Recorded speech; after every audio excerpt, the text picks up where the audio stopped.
Welcome to another top 10 video. In this video I'm going to be counting down the top 10 Sega Saturn games in my video game collection. This list is only going to include the PAL region games in my collection. So far I have amassed around half of the Saturn games released in PAL regions. I'm eventually hoping to own a complete PAL collection. So just to clarify, this is the top 10 Sega Saturn games currently in my collection and not of all time. Hopefully this video will be something different to the usual top 10 videos and I hope you enjoy.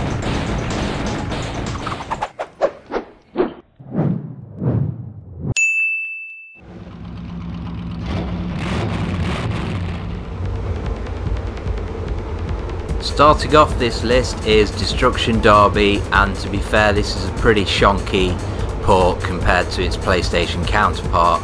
The graphics are pretty jerky and lack some transparency effects due to minor hardware limitations. The graphics as ever do affect the gameplay to a certain extent, as the lower frame rate provides a less than smooth gaming experience.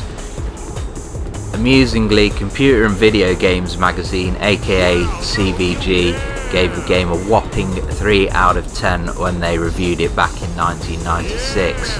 That being said, the game squeezes into my top 10 list as I still think it is a pretty cool game, and a downgraded Destruction Derby is better than no Destruction Derby at all. It may just be me being nostalgic, but the game reminds me of the 32-bit Sony vs Sega battle and the cool mid-90s advertising campaigns.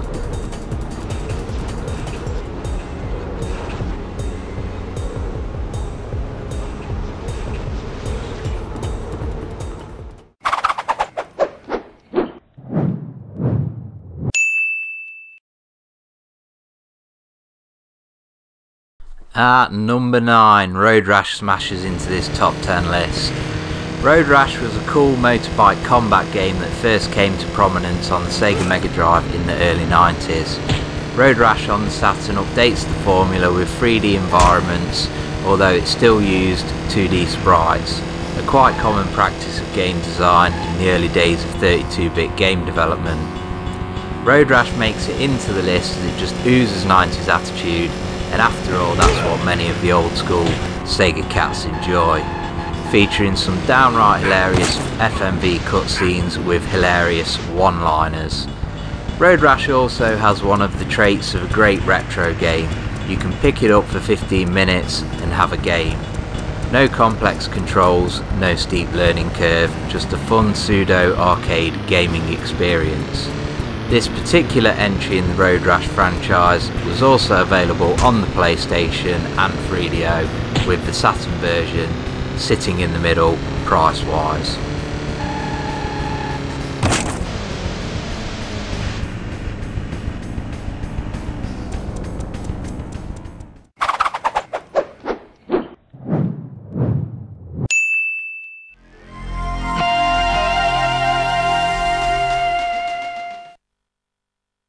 Yet another racing game on the list at number 8.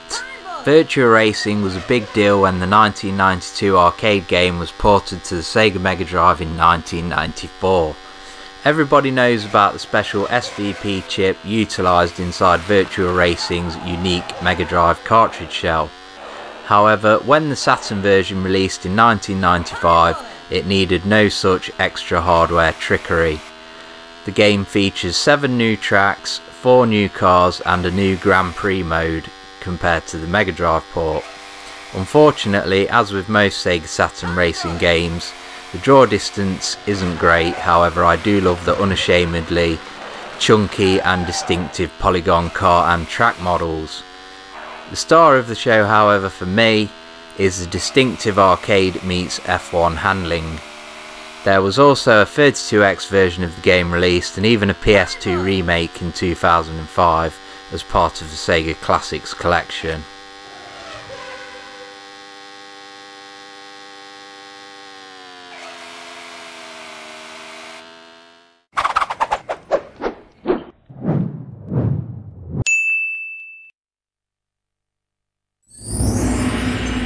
Exhumed is waking up the dead at number 7. Unfortunately for the Saturn, its port of Doom was a horrible, choppy mess. Luckily, Exhumed, also known as Power Slave in North America, is a far better first-person shooter proposition. The game has great, fast, fluid gameplay and really interesting level designs that are set in the 20th century and centred around the ancient Egyptian city of Karnak. Unfortunately, the game does start off slowly, with the main enemies consisting of scorpions and birds. However, persist with the game and you will soon be fighting against mummies and Anubis warriors. Exhumed was pretty overlooked upon its release, lost in a sea of Doom clones. However, if you do give this one a try, chances are you won't be disappointed. Exhumed was also released on the PlayStation and PC, but has the not very common attribute of actually being released on Sega's console prior to the other system ports.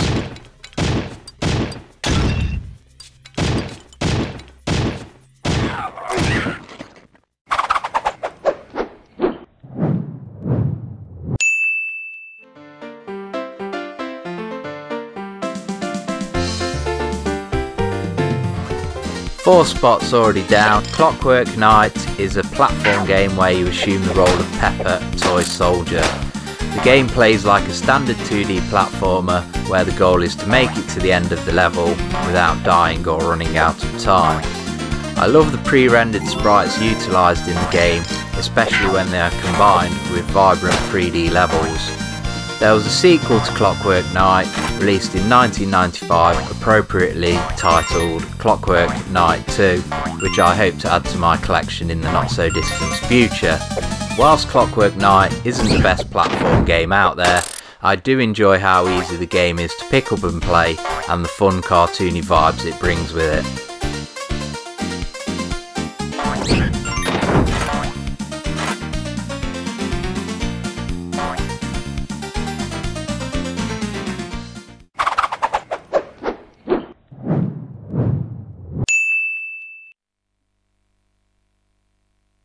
Die Hard Trilogy explodes into the number 5 spot. Featuring 3 games rolled into one, Die Hard Trilogy was great value for money when it released in 1997. Saturn owners actually had to wait out 2 months whilst PlayStation owners were already enjoying their copies. However, the wait was clearly worth it for the movie-based tie-in. Interestingly, the third game in Die Hard Trilogy, Die Hard with a Vengeance, usually known as the driving portion of the game, is said to actually be superior to the said section of the PlayStation port. Although the PlayStation version does outgun the Saturn in the Die Hard and Die Harder sections of the Trilogy package. Die Hard Trilogy is just a fun package of games, and I highly recommend picking it up for either the Saturn or PlayStation. If I had to pick which gameplay style is my favourite, I would have to go with the on-rails shooter. However, please play it with a light gun on a CRT TV. Controlling the crosshair with a gamepad isn't great.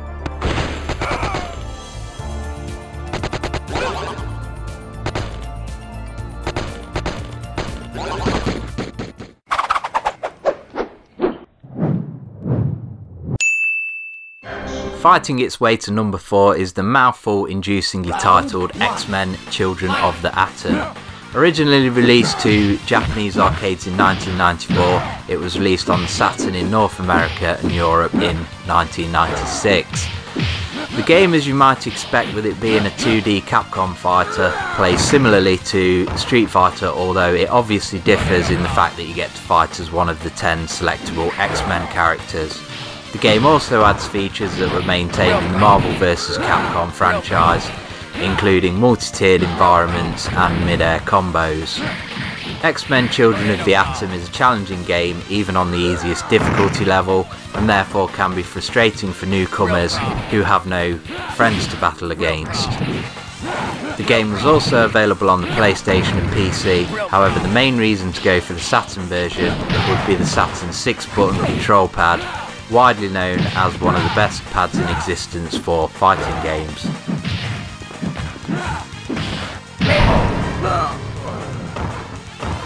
You lose.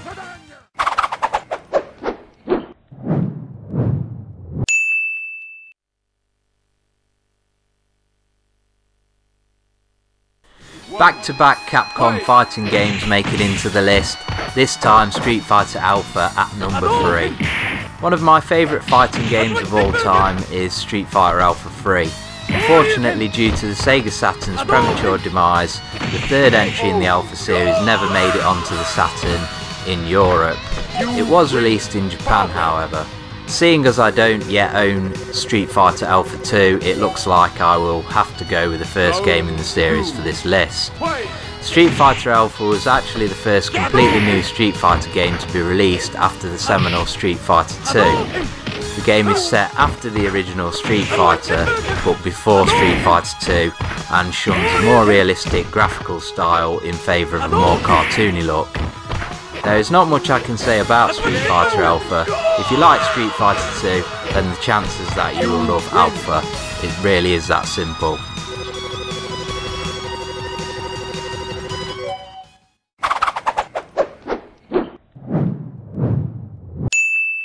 Sega Rally Championship. In at number 2 we have the Sega Saturn port of the arcade classic Sega Rally. If I'm being honest, this game would make it to the list based on nostalgia alone.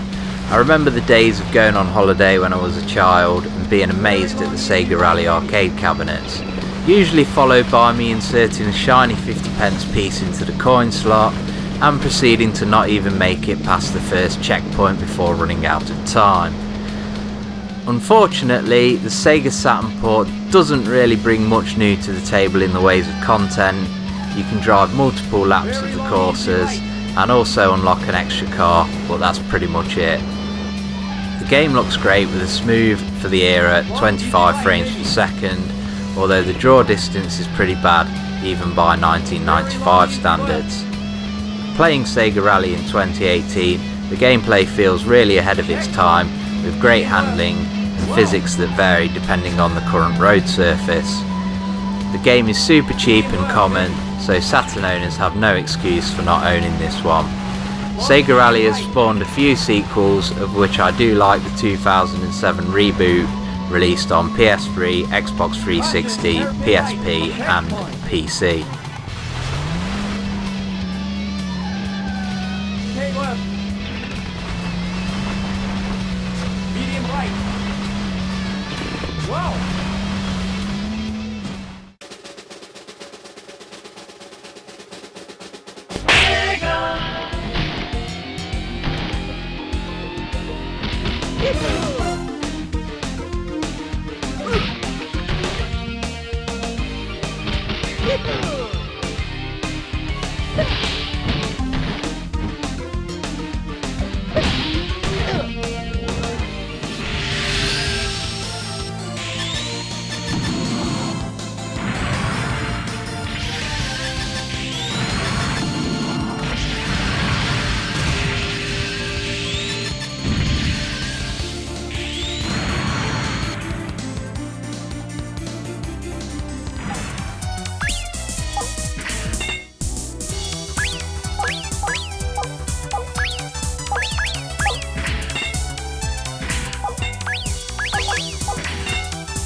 Number 1. Fighters Megamix. As a young boy there were many games that I lusted after, poring over the magazine screenshots, pondering what it would be like to play some of these wonders of the gaming world. As a begrudgingly PlayStation owning Sega fan, I was mesmerised by the thought of a fighting game with all these characters, protagonists from Virtua Fighter and Fighting Vipers mixed in with a whole host of Sega odds and end characters, even including the car from Daytona USA. Fighters Megamix combines that trademark colourful Sega arcade style with great graphics, fluid gameplay mechanics and great sound. The only fly in the ointment, in my opinion, is that a lot of the stage music appears to be in short loops. Probably due to the amount of fighting content this game crams onto a single disc. This can mean the music can get repetitive as it seems to restart at the beginning of every bout, but it is a small grudge to bear for the fun on offer here. One annoying 90s trait that does rear its head with this game is the fact that Japanese developers seem to think that us Westerners loved hard games back in the day. Therefore this game seems to possess a higher difficulty factor than its Japanese brethren. I'm so glad those days are gone. We want easy games, or at least the option of an easy game.